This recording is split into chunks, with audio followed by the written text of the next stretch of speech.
दोस्तों कई बार हम अपने दोस्तों से कुछ इस तरह की बातें करते हैं जैसे, अबे यार शराब का ठेका खोल लेते हैं, बहुत अच्छी कमाई होती है। हाँ यार शराब का ठेका खोल तो ले, लेकिन उसके लिए पैसा बहुत चाहिए। हाँ यार लाइसेंस लेने के लिए पैसा तो चाहिए ही चाहिए, साथ ही में किसी मंत्री या फिर किसी विधायक की जुगाड़ भी चाहिए।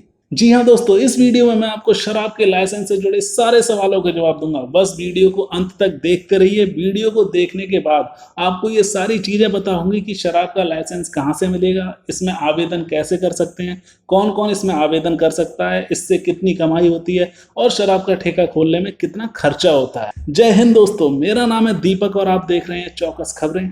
तो चलिए स्टार्ट करते हैं। दोस्तों भारत में अगर कोई शराब को बेचता है या फिर उसे किसी पब, रेस्टोरेंट, होटल या फिर किसी डिस्को बार में उसे सर्व करता है तो उसके लिए उसे लाइसेंस की जरूरत होती है। अगर कोई भी शराब को बिना लाइसेंस के बेचता है या फिर उसे सर्व करता है तो उसे भी एक गैर कानूनी अपराध माना जाता है और जिसके लिए सरकार ने सजा के कानून भी बनाए हुए हैं। दोस्तों हम में से कुछ लोग ऐसे भी हैं जो ये सोचते हैं कि आखिर शराब बेचने के लिए लाइसेंस की जरूरत क्यों होती है। दोस्तों शराब एक ऐसी चीज है जिसे पीने के बाद आदमी अपना कंट्रोल खो देता है और जिसकी वजह से बहुत सारे लड़ाई झगड़े होते हैं और यही लड़ाई झगड़े आगे जाकर कब एक बड़े क्राइम का रूप ले लेते हैं पता ही नहीं चलता।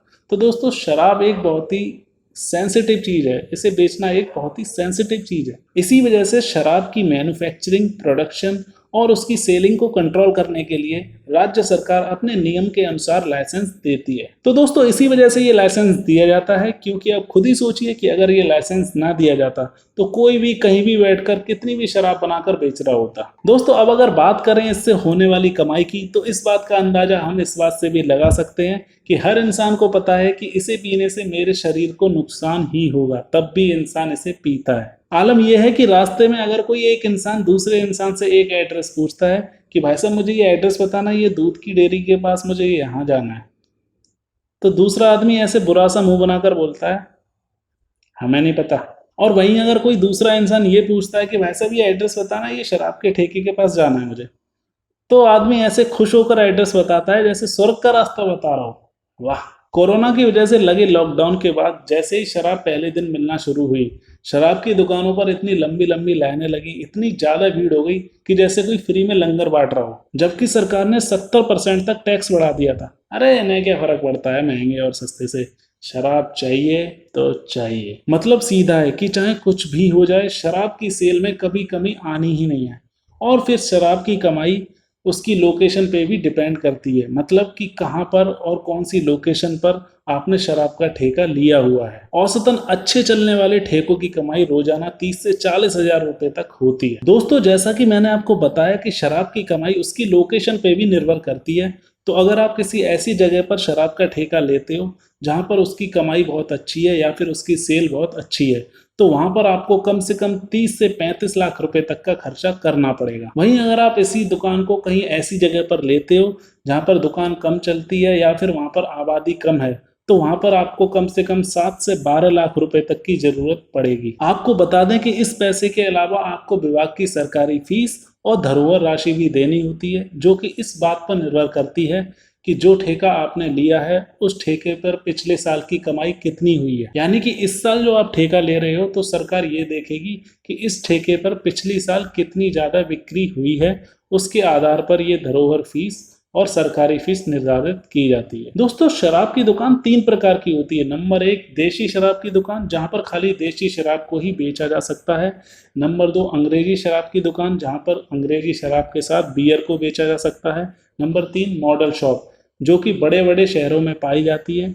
यहाँ पर कस्टमर अंदर जाकर खुद ही अपने मनपसंद की शराब लेकर और उसका पेमेंट करके बाहर आ सकता है। चलिए दोस्तों अब देखते हैं कि शराब के ठेके के लाइसेंस के लिए किन किन डॉक्यूमेंट्स या फिर कागजात की जरूरत होती है। तो दोस्तों डॉक्यूमेंट्स में आपका Aadhaar card, PAN card, passport size photo, आपका हैसियत प्रमाण पत्र, आपका चरित्र प्रमाण पत्र और आपका इनकम टैक्स रिटर्न जो भी आपने फाइल किया है उसके कागजात चाहिए होंगे। आपको बता दें कि हर राज्य के शराब के लाइसेंस संबंधी नियम अलग हो सकते हैं, लेकिन ज्यादातर राज्यों में एक ही तरह के कागजात मांगे जाते हैं। चलिए अब आते हैं मेन बात पे, यानी कि शराब के ठेके के लाइसेंस के लिए आवेदन कैसे करें। दोस्तों कई सारे राज्यों में इसे ऑनलाइन या फिर ऑफलाइन दोनों तरीके से ही आवेदन कर सकते हैं। लेकिन ज़्यादा पारदर्शिता बनाने के लिए ज़्यादातर राज्यों ने इसे ऑनलाइन ही कर दिया है। पारदर्शिता का मतलब ये है कि जो मैं स्टार्टिंग में आपको बता रहा था कि नेता या फिर किसी विधायक की ज़रूरत पड़ सकती है, तो वही चीज़ है, मतलब कोई जुगाड़ लगा के और फिर सेटिंग करके कोई ठेके ले लेते हैं। तो उसी चीज़ को मतलब ज़्यादा पारदर्शी बनाने के लिए तो ज़्यादातर सरकार ने उसे ऑनलाइन कर दिया है। दोस्तों, लाइसेंस के आवेदन के लिए आप जिस राज्य के निवासी हैं उस राज्य के आबकारी विभाग या फिर उसे एक्साइज डिपार्टमेंट भी कहते हैं, उसकी वेबसाइट पर जाना होगा और वहां पर आपको ऑनलाइन रजिस्ट्रेशन करना होगा। आवेदन करना बहुत आसान है। आप जब इनकी वेबसाइट पर जाएंगे तो वहां पर आपसे ये सारी चीज़ें पूछी जाएंगी, जैसे आपकी ईमेल आईडी, आपका नाम, आपका पता, आपका फ़ोन नंबर और डॉक्यूमेंट्स में जो भी डॉक्यूमेंट्स मैंने आपको बताए हैं वो सारे आपको यहाँ पर अटैच्ड ऑनलाइन ही करने होंगे। आवेदन करने की भी एक लास्ट डेट होती है, उस लास्ट डेट से पहले आपको इसमें आवेदन करना पड़ेगा। आपको बता दें कि सरकार द्वारा शराब की दुकान का विज्ञापन वहाँ के लोकल समाचार पत्रों में दिया जाता है,